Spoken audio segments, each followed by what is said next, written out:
eski usullerine göre elçi kabulü yapılacak. Bu sebeple size kaideleri anlatacağım. Hay hay. Hakan'ımız müsaade edene dek başınızı kaldırmayacaksınız. Yani hiç bakmayacak mıyım? Hayır. Hakan'ımız müsaade edene dek başınız önde olacak.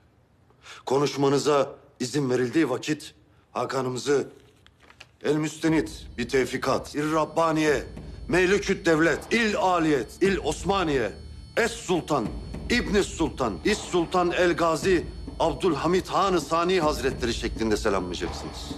Burada yazıyor, ezber edin. Ezberledim. Hafızam kuvvetlidir. Sonra Tahsin Paşa'nın elindeki saçağı 3 defa öpüp başınıza koyacaksınız.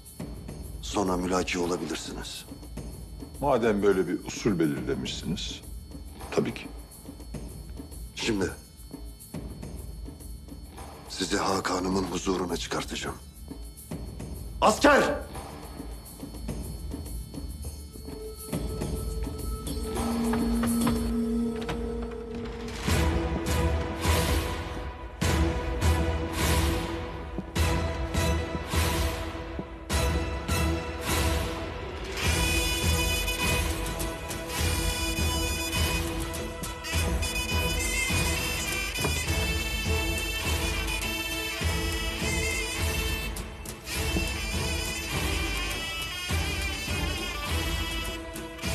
Buyurun.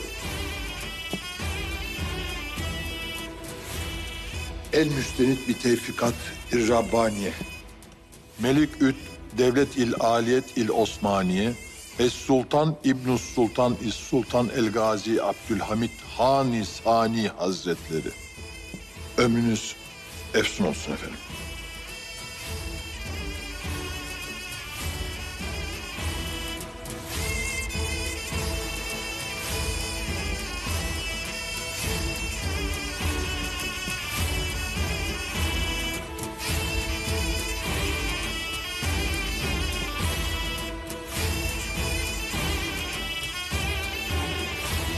Hoş geldiniz Bay Hector. Hoş bulduk hünkârım. Devletimiz bundan 2 asır evvel elçileri bu usulle kabul ederdi. Yine bundan 2 asır evvel Osmanlı Devleti hiçbir memlekete daimi elçi göndermedi. Niçin hünkârım? Elçi göndermek o devletin varlığını kabul etmek demektir. Osmanlı o vakitlerde hiçbir devletin varlığını kabul etmiyordu. Yerle gök arasında tek devlet vardı. O da Osmanlı. Bir de daha henüz fethedilmemiş topraklar. Neyse ki artık daha medeni bir devlet anlayışı var.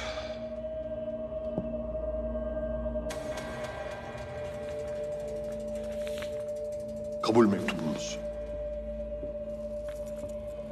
Büyük Britanya İmparatorluğu adına Osmanlı İmparatorluğu'ndaki daimi sefaret vazifemizin kabulünü niyaz ediyorum. Niyazınız kabul edilmedi. Fakat hünkârım nasıl olur? Daha evvel gönderilen bir seferin kabul edilmediği olmadı. İşte şimdi oldu Bay Hector. Bay Herzl dostunuzmuş. Ölmüş. Evet. Kafasındaki rüya kabusa dönüşmüş. Bu sebeple kabul edilmediniz. Marangozluğu sever, resim yapar, ava çıkarmışsınız. Sizinle ara ara bunları yapar, konuşur, fikir alışverişinde bulunuruz. Lakin hiçbir vakit karşımıza sefir olarak gelemeyeceksiniz. Madem bana karşı bu kadar açıksınız, ben de size karşı açık olacağım. Daha buraya gelmeden önce geleceğimi biliyordunuz ve şimdi de kabul etmiyorsunuz. Ama mutlaka edeceksiniz. O size haber uçuran casusunuzu da bulup cezasını vereceğiz. Şimdi isteseniz de istemeseniz de payitahtta kalıyorum. Ve tüm dokunulmazlığımla buradayım. Ve demiryolunuza talibiz. Kobani Company size bir teklif verecek.